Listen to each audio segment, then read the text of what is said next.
Where are we?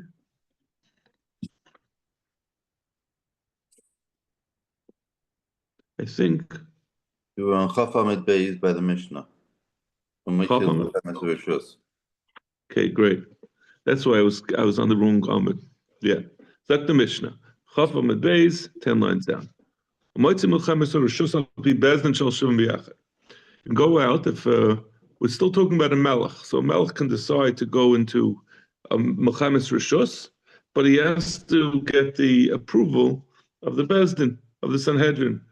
It's very similar to our setup, right? The melech, the president has right to declare war, but he'll normally get a declaration. He has to get a declaration from Congress. Pirates last derech.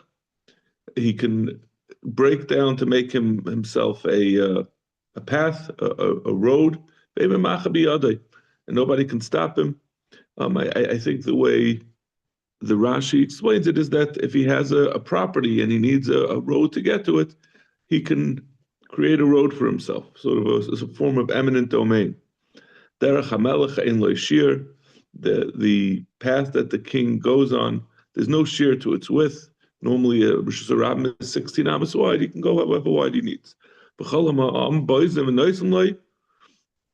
as we're going to see in the Gemara, the Melech gets half of any loot from or booty from a Melchama, and he gets to pick the first half.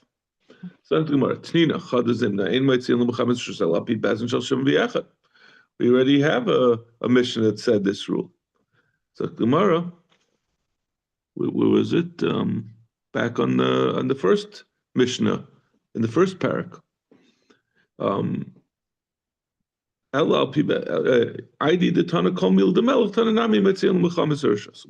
we're talking about the Melech, we bring it up again.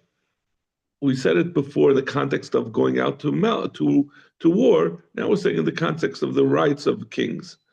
Amr Yehuda Amr Shmuel Kala Amr b'Parshas Melech Mutterboy. Anything that's said in the parsha of the Melech, which is in Shmuel, when the congregation, the Klal Yisrael asked Shmuel, yes, was it Shmuel or Eli? I think it was Shmuel, that to provide them with a Melech, and he said, you got to know, these are all the rights he's going to be able to have on you. So the Gemara says, Amar Yehuda Amar Shmuel, all those rights that are enumerated, a Melech is entitled to. Rav Amalei never pashatu ala ayim aleim. Rav says no, even though the pasuk lists a bunch of things that Shmuel says the king is going to be able to do to you, those are just said by Shmuel to make sure that when people take on a king, they're not going to go in with the eyes wide open about how much he might oppress them, how they're losing their rights. So he said it to them, but it doesn't mean that the king is entitled to do them. It's important that people have fear of the king.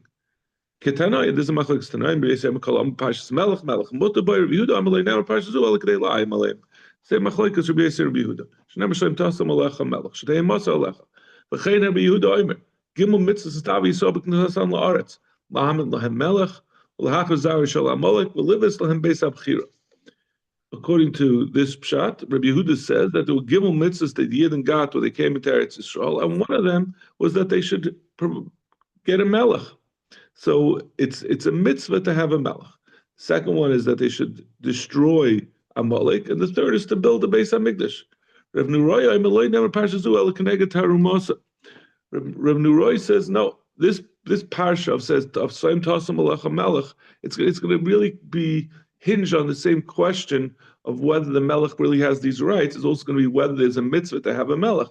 If it's sent kedei la'ayim alav, then it doesn't mean that there is necessarily a mitzvah to have a melech, but rather this was just a response to the Klal Yisrael was saying we want a melech. So this is what this is the way it's said. Shenema b'mata asim alai melech. They said let's place on ourselves the melech.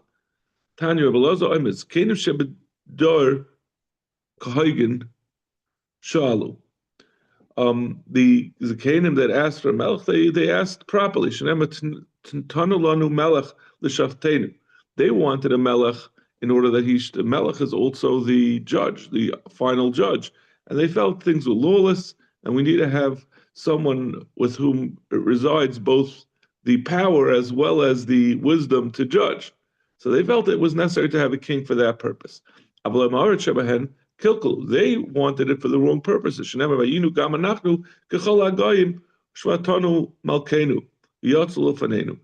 we want to be like all the other nations, that he'll be a shayvit, but he'll also go in front of us, and we'll be able to be proud. This is Rabbi Yamin Kona gave a drasha a couple of weeks ago about, although people might like the upcoming presence policies, one shouldn't become enamored and become part of the cult of personality. So the Gemara is saying that you can't. The right reason to have a king is not just so that we can have the trappings, so we could have King Charles showing up to cut ribbons. That's not the purpose. Tanya, this is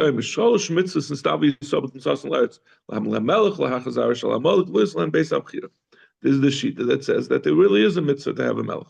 I don't know which one the Bnei Yisrael were required, and maybe are required in the future to do first. The Rosh Hashem's, my hand is on my kisei, on my throne, with the Mechama Ba'amalek. It says first, Kiyad al Keska, ve'en Kisa el Melech. And because the Kisa, when we took over the throne, that's talking about a Melech. Shenem Aviyashav Shleima, al Kiyasei Hashem, la Melech. So that tells you that the first thing is a Melech and then Amalek. After you have a Melech, then what comes next? Even though we just said the precedence of the Melech before Amalek, but we don't know where building a Beis Hamikdash comes Keneged Amalek.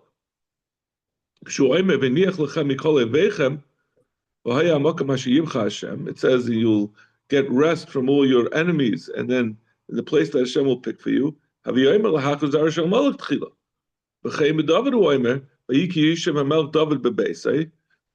was sitting in his house, Hashem and the Baruch Hashem gave him peace from around him, meaning the destruction of his enemies of Amalek. At that point, David said, "I'm sitting in a house of cedar, and the Mishkan is still in a tent." And he said, "Maybe we have to build a Beis Hamikdash." But that came after the peace, after the destruction of Amalek. In the beginning, there's a whole story that we had, I don't remember, way back in Mayat about Shlomo HaMelech, that Ashmadai tricked him, and he got him like a little Lord Fauntleroy. He got him out of the Beis Hamikdash, wandering around like a beggar. Do you remember little Lord Fauntleroy from when you were a kid? Okay. I think you're the only one who gets my references. So in the beginning, Shlomo was the Melech on everything, including in Shemayim, meaning on the Malachim and the heavenly realms in some way we can't understand. He was sitting in the place of Hashem, where Hashem sits. He lost that Malucha.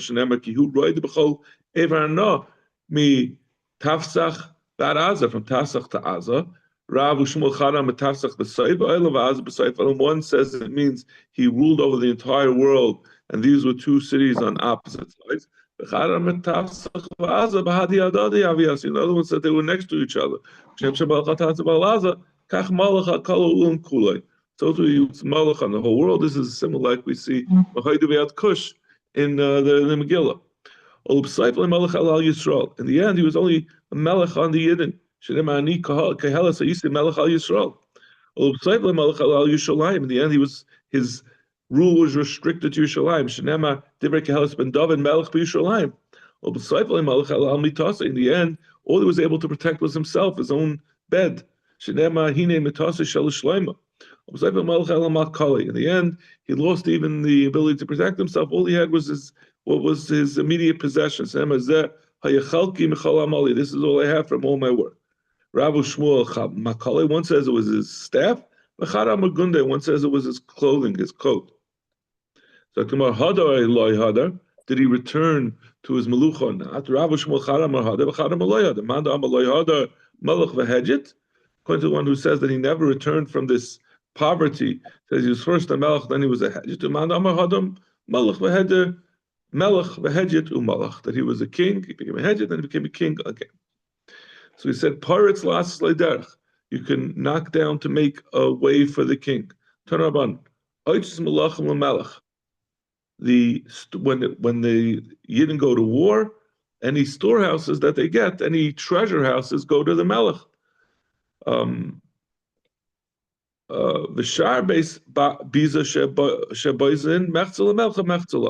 the rest of the booty goes half and half.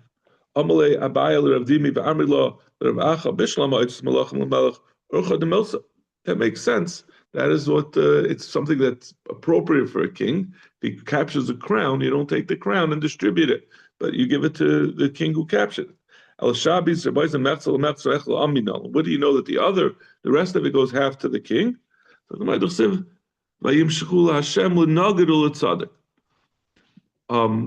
Rebbeinu Shalom, by Shloim it says he made him to a prince and a tzaddik. Makish nagel tzaddik. Mat, which is a tzaddik, is a reference to the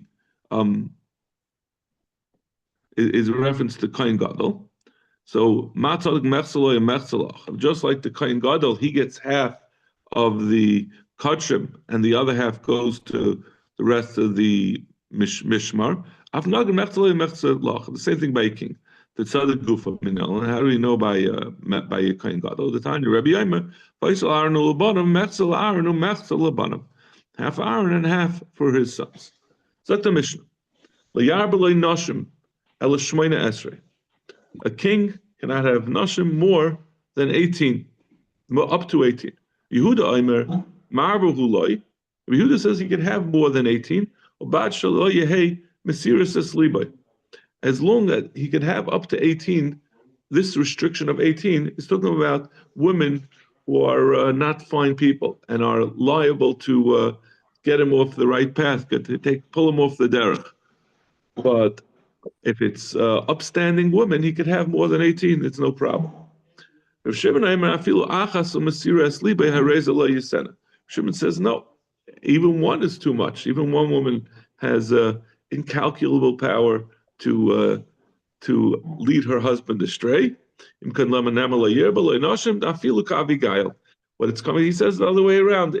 Even the best woman, even if he has 18, wonderful woman like Abigail, he can't have more than 18.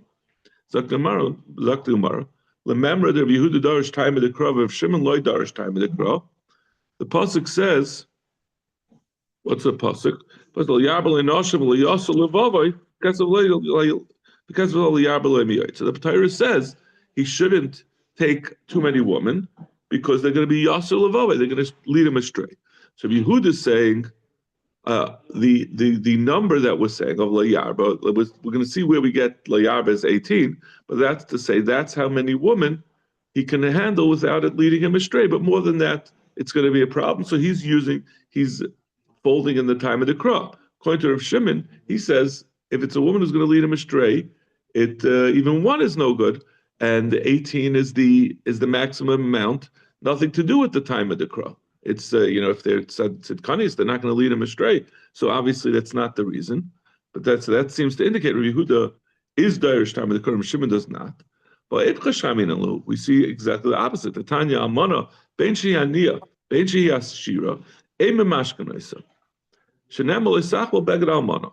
Divrei Rabbi Yehuda. Rabbi Yehuda says an Almana, whether she's poor or wealthy, you cannot take from her a male lender cannot take a mashkin from her, because the Torah says you can't take the beged of an almana. If Shimon ashira mashkinaisa, aniya ain't mashkinaisa. If Shimon says an asher you can, a woman who's wealthy you can take a mashkin from her, but if she's poor you can't. You're going to have to return the mashkin at the end of the day. And then people are going to see every day you're coming in to the almana's house, you're going to give her a bad name. People are going to be say lashon hara. The Gemara says we're missing some conjunctives in this sentence. It's like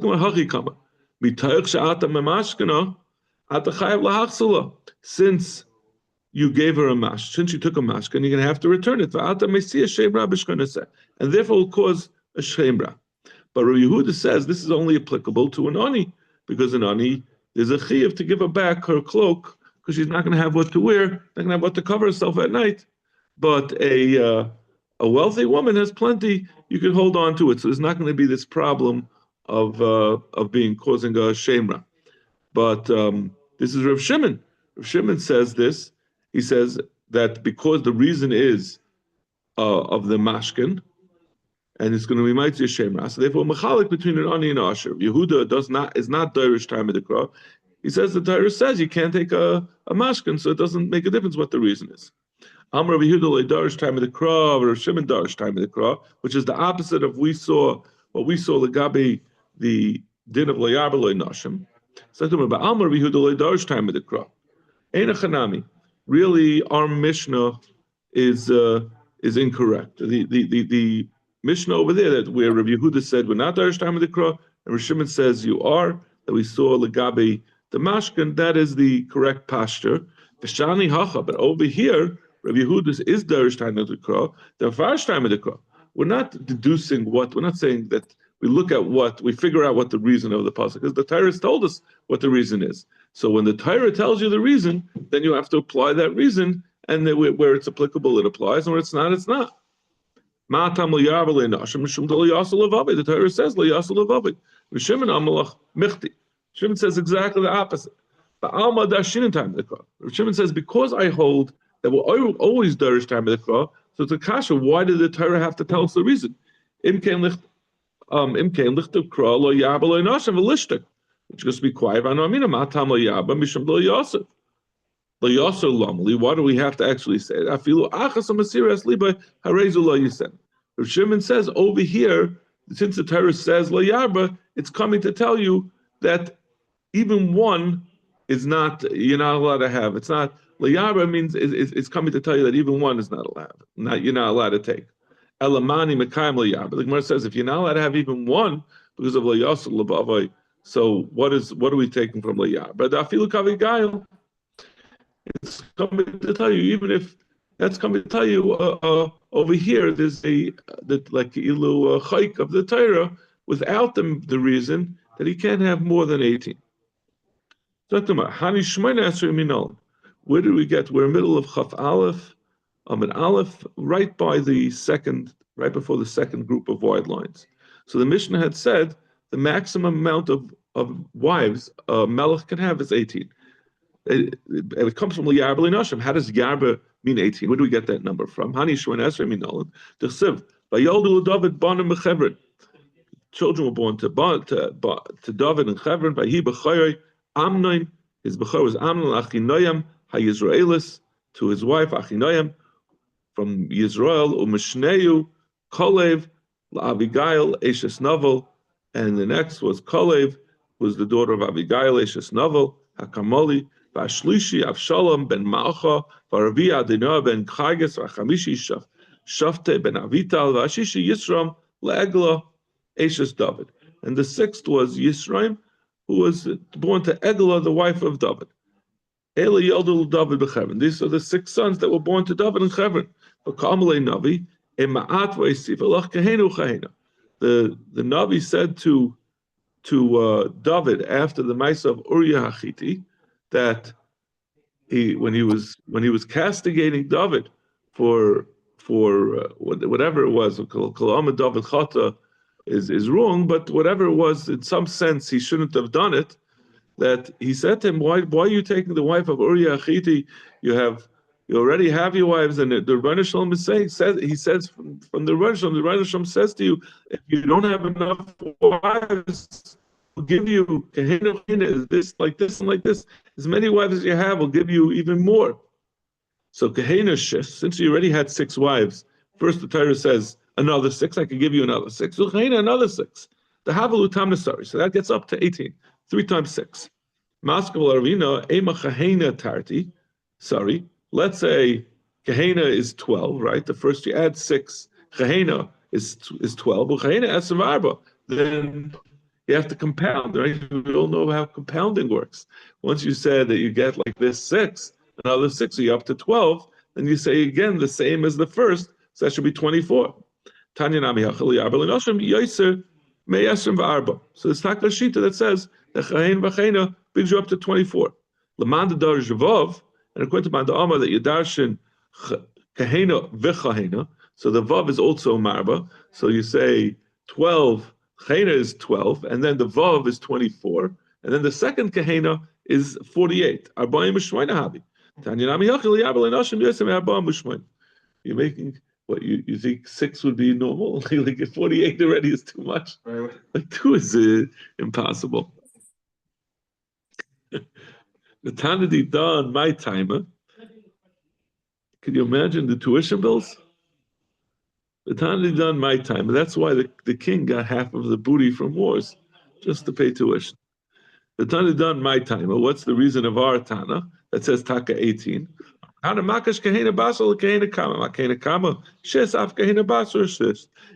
2 kahenas mean in absolute numbers, so it's just 6 and 6.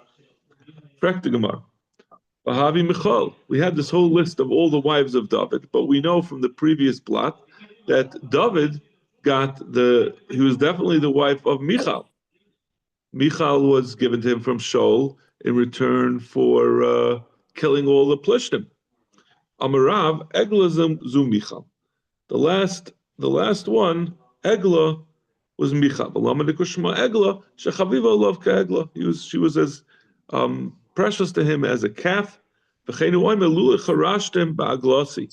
Shimshon, in referring to his wife, when he was tricked through his wife, he said, if had you not gotten influence, they got the answer to the riddle from his wife. So he called his wife, Delilah, he called her Eglossi, my calf. I would not suggest you go home and call your wife my dear calf. I don't think it will work out well. The Gemara says, but this was listing the sons of Hebron, and the last one was Eglah, was Yisraim, who was born to Eglah, and was saying Eglah was Michal, but Eglah didn't have children. Michal, the daughter of Shaul, did not have any children until the day of her death. Amar of Chizda,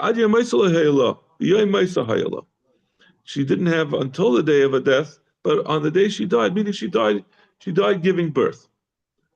And we're going to see why it was that Michal didn't have children. Michti, where was this cheshbon of who the children of David were? That was taking place in Hebron. The Maisa that caused that Michal would not have children occurred in Yerushalayim. In the pasuk, we're going to say the pasuk, Michal Bashol Nishkafa Barachaloim. Michal Bashol was watching from the window. Batiris HaMelech David Mafaz Makarkel of Hashem. When they brought back the Aron from the Plishtim, David was dancing, and Michal was horrified that he was acting in an undignified way. He said, "A melech should not be dancing." Batibas, and she was embarrassed. So that's why V'amar Rav Yehuda v'Yitem Rav Yosef shakalta Michal lemitrifasa. Michal was paid back. That's where she got her comeuppance that she didn't have children. So that happened in Yerushalayim, and this is well before David went to Hebron, where we made the cheshbon of what children she had. So how could you say that which she was punished, that she's not going to have children, Ajay Maisa, was that she gave birth on the day of her death? But this punishment happened well before that. The Gemara says from that time until she died, she didn't have any more children, but she already had a child from this Yisroim from David before that. It says, how could you say that David only had 18? But it says that David had additional Pilagshim and Nashim and Yishalayim on top of these 6 that were listed. That's the other ones that got him up to 18. My Nashim and my Pilagshim. What is a wife and what is a Pilagish? Nashim b'ksubo b'kedushin. A wife means a woman that a person marries with a ksuba and with kedushin. Palakshim b'loy ksuba b'loy kedushin. A pilegish there's no ksuba, and there's no kedusha. Amar Yudam Rav. Arba Mois Yiladim Hayiloy David. There were David had 400 youths who were his vanguard, his close troops. They were all the children of women who were captured in war and the din of what we have in Chumash, the din of Yifas Tayr, that if someone is overcome with lust during war and he takes a Goyish woman and he can. There's a lot of mefarshim about exactly what the status of the children are. This Gemara is talking about somehow that they're not Jewish, although we understand that Yifas Tayr, I think Rashi says, has to be Megayer before he can marry her. So it's very complicated. But this Gemara is going that the children are not Jewish. So Hayu Kulmane Yifas Tayr, Hayu Megadle Blurius, they all had the Philistine fashioned haircut. They sat in golden wagons and they would go at the head of the armies. They were the mailed fist of David. This is the strong fist of David. One of the children of David, one of the daughter of David, Tamar, was the daughter of the Yifas Tayr. Shenema.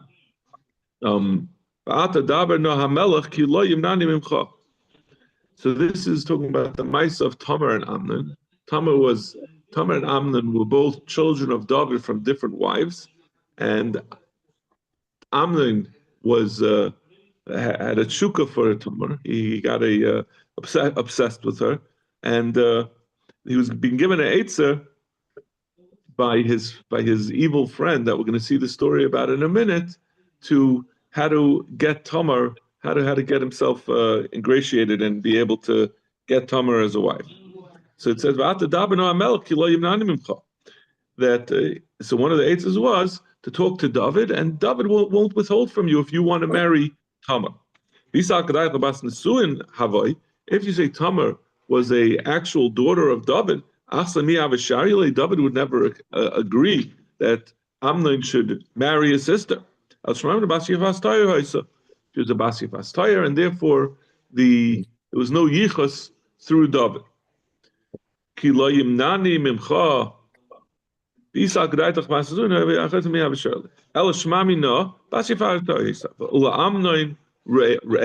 Amnon had a friend who Shmoy Yondav ben Shama.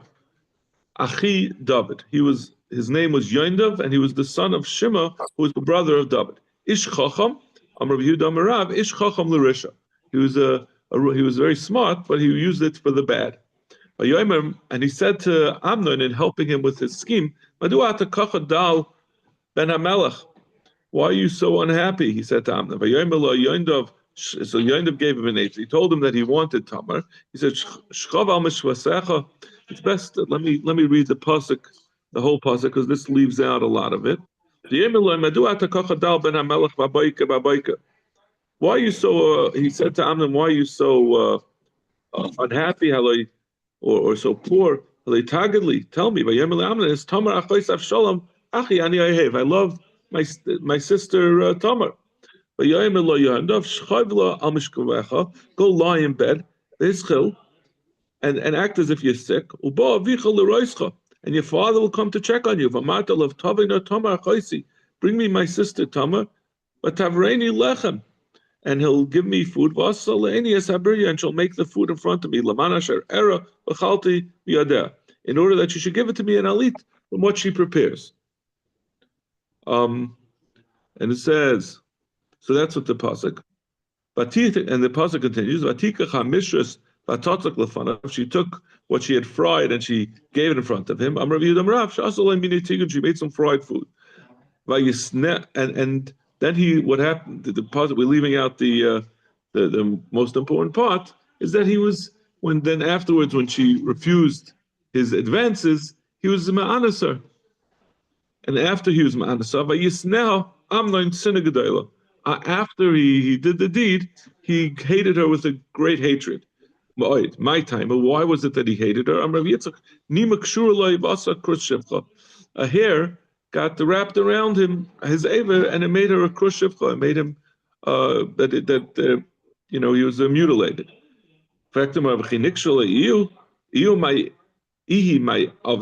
If it got tied, what did she do? It's not her fault. Tamar was upset, and she did it on purpose. It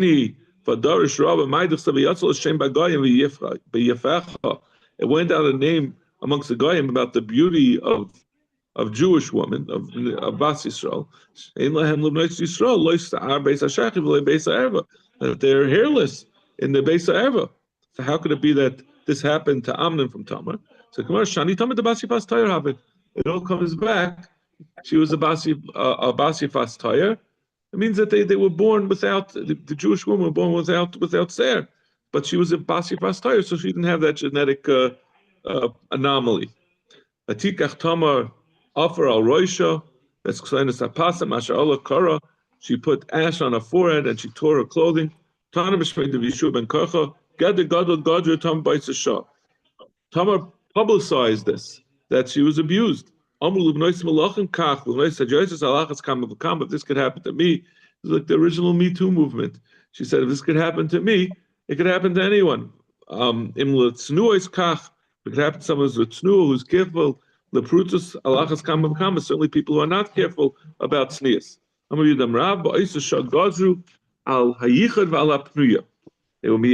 gzeira on yichud that you're not allowed to be miyachad with someone who's an erva, and on a pnuya yichud dairaisahu. In fact, the Gemara, why are you saying you're a geyser? This is a yichud is dairaisa. Where do we see yichud in the Torah? When your brother, the son of your mother, will be mesiach you to avodah zara. Why are we saying that the son of a mother will lead you and not the son of a father?